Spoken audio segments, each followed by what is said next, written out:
أعوذ بالله من الشيطان الرجيم. بسم الله الرحمن الرحيم. ياسين والقرآن الحكيم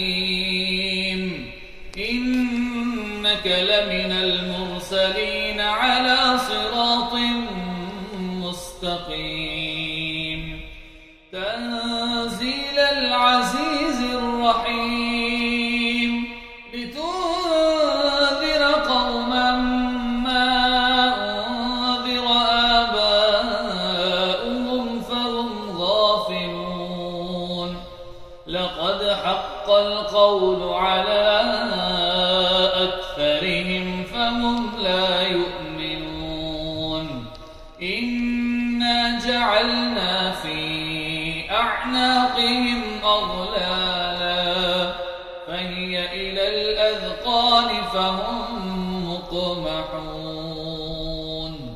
صدق الله العظيم.